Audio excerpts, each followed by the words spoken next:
నన్ను ఎందుకు లాక్కెళ్తున్నారు? ఎక్కడికి లాక్కెళ్తున్నారు? సిలువ ఇతను భుజాన వేయండి.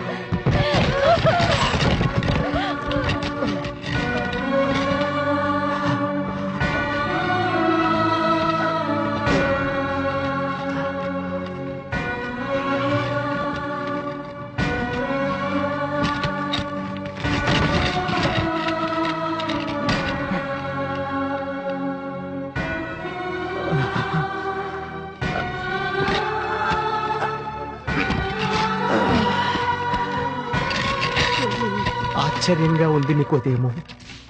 అంత బలాఢ్యుడిగా కనిపిస్తున్న ఆ పల్లె మనిషి 10 అడుగులు వేసేసరికే కూలిపోయాడు. కొరడా దెబ్బలతో రక్తధారలతో శరీరం శిథిలమైపోతున్న యేసు ఆ సిలువను ఎలా మోస్తున్నాడో అర్థం కావటం లేదు. లోకులందరి పాపభారాన్నే మోస్తున్న ఆ దైవ కుమారుడికి ఈ శిలువ కొయ్యముక్క ఒక లెక్క. ఆత్మబలంతో ఈ భూమండలాన్నే మోయగల సమర్థుడాయన. ఇక వాడంటావా? శరీర బలమే తప్ప మనోబలం లేని ఆ కురేని ఆ సీమోను శిలువ భుజంపై పడగానే మృత్యుభయం ఆవరించి కుప్పగా కూలిపోయాడు. అసలు రోమన్ సైనికులు యేసుకు బదులుగా అతడితో సిలువ మోయించాలని ఎందుకు అనుకున్నారు? యేసు మీద దయతో కాదు, కలవరికొండ చేరేలోగా యేసు ఎక్కడ చనిపోతాడో, శిక్ష అమలు జరగకుండా పోతుందో అన్న భయం.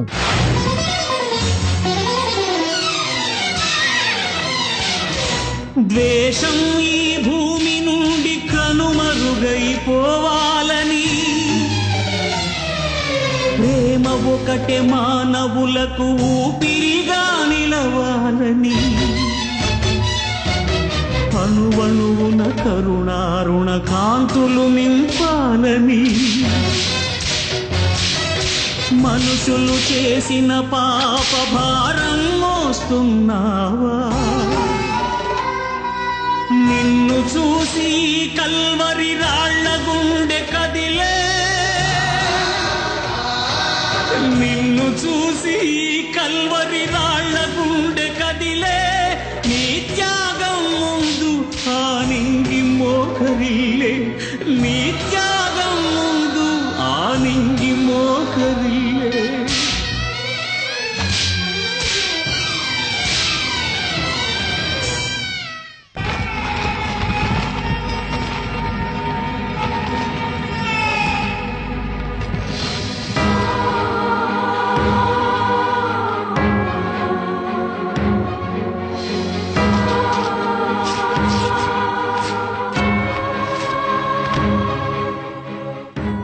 ఇది తాగు, నొప్పి తెలియకుండా ఉంటుంది. అర్థమైందా యోసేపు? ఆ మత్తుపానీయం ఎందుకు వద్దన్నాడు చెప్పండి. ఎంతటి బాధనైనా భరించే ఓర్పు మనుషులకి నేర్పాలంటే తన శరీరం మొద్దుబారకూడదు.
వీళ్ళకి తాము చేస్తున్నదేమిటో తమకే తెలియదు.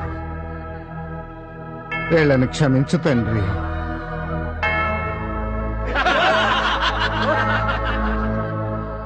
ఈ అంగీ నాకు. ఆపండి, ఇది ఒకే వస్త్రం, ఎక్కడ అతుకులేదు. అయితే పాచికలు వేసి ఎవరో ఒకరే తీసుకుందాం. అలాగే వెయ్. నాకే వచ్చింది, నాకే వచ్చింది.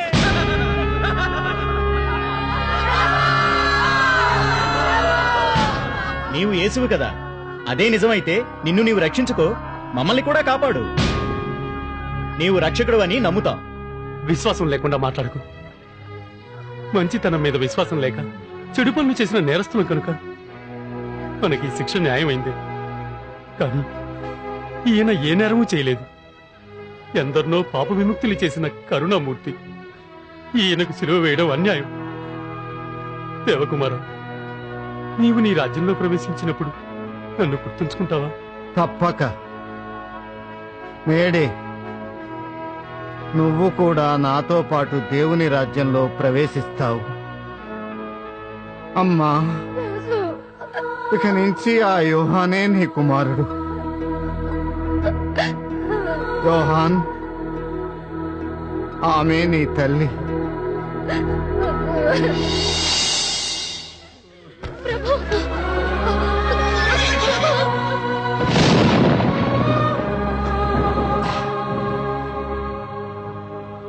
ఇంతవరకు ఓర్చుకోగలిగిన ఈ మహాయాతన ఇప్పుడు ఎందుకు ఇలా పరీక్షిస్తున్నది? నన్ను ఎందుకు విడిచిపెట్టావు తండ్రి? ఎందుకు ఇలా పట్టపగలే చీకటి చేశా? ఓ, అర్థమైంది తండ్రి.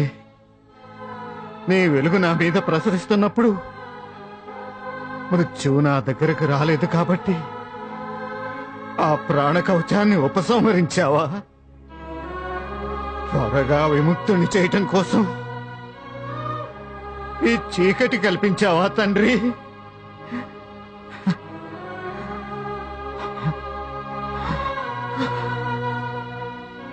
దాహం దాహం.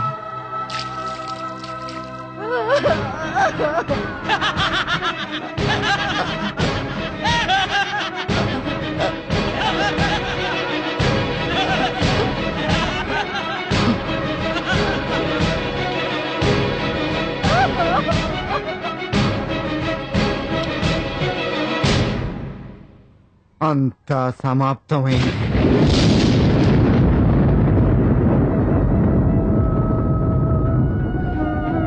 తండ్రి, నా ఆత్మను నీకు అర్పించుకుంటున్నాను. ఏలీ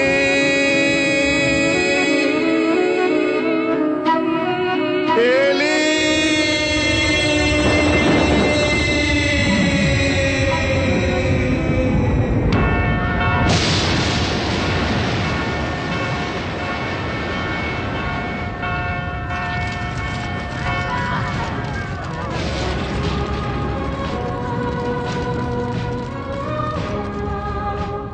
తప్పకుండా ఈ యేసు దైవకుమారుడు.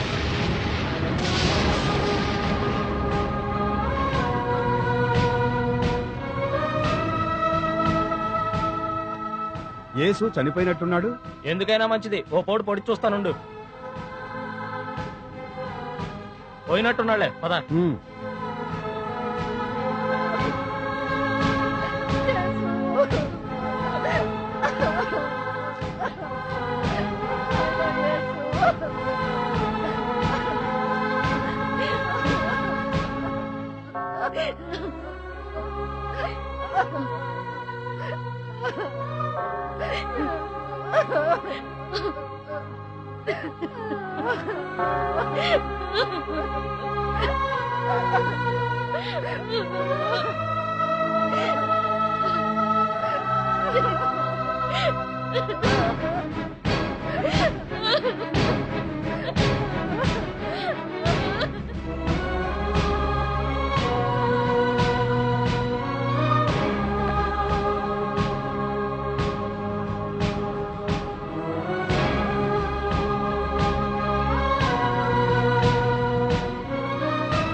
ఆ పెద్ద రాయిని అడ్డం పెట్టండి.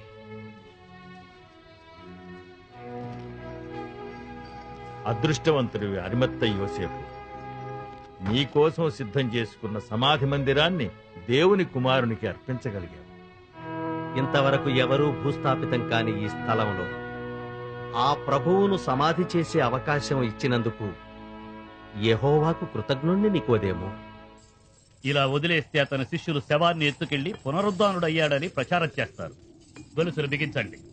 అందుకే ఈ గట్టి కాపలాకి పిలాతు వారి అనుమతి తీసుకున్నాను.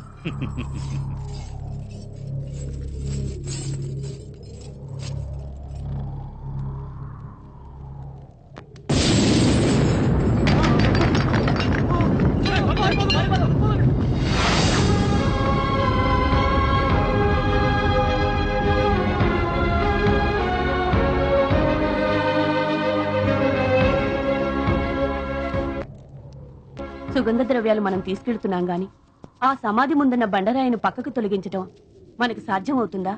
దైవ కృపంటే ఏదైనా సాధ్యమే.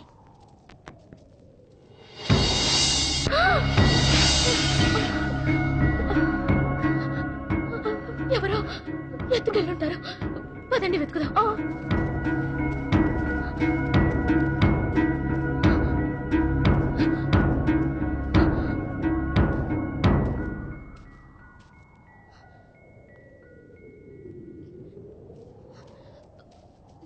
ఓ తోటమాలి, మా ప్రభువుని ఎవరో ఎత్తుకెళ్లారు.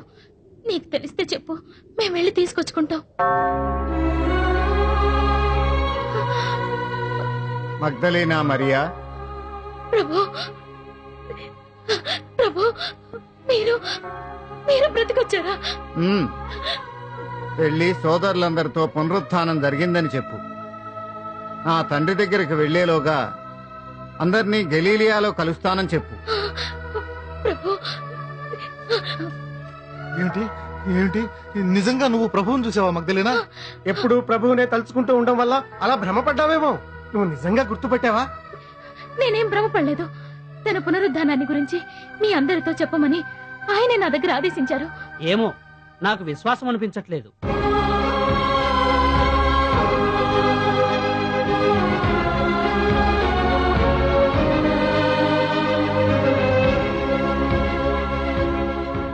ప్రేతాన్ని చూసినట్టు ఎందుకలా భయపడతారు? నేను మీ ప్రభువును. ప్రభు ప్రభు ప్రభు ప్రభు ప్రభు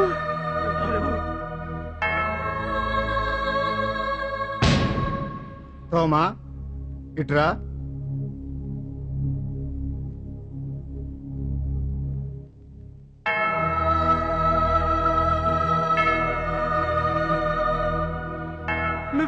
నువ్వే నిజంగా మా యేసు ప్రభువి. నా తప్పు క్షమించు ప్రభు, నా తప్పు క్షమించు. తోమా, గుర్తులు చూస్తే గాని విశ్వసించలేకపోయావు. చూడకుండా విశ్వసించేవారే దేవునికి ప్రీతిపాత్రులవుతారు. పేతురు, ప్రభు, అందరూ ఒలీవా కొండ వద్దకు రండి.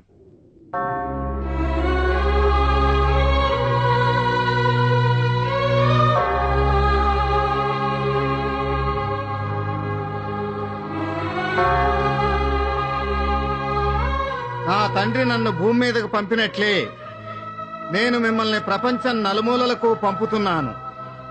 సత్యమే దైవం, దయే ధర్మం, ప్రేమే జీవితం, శాంతే శాశ్వతం.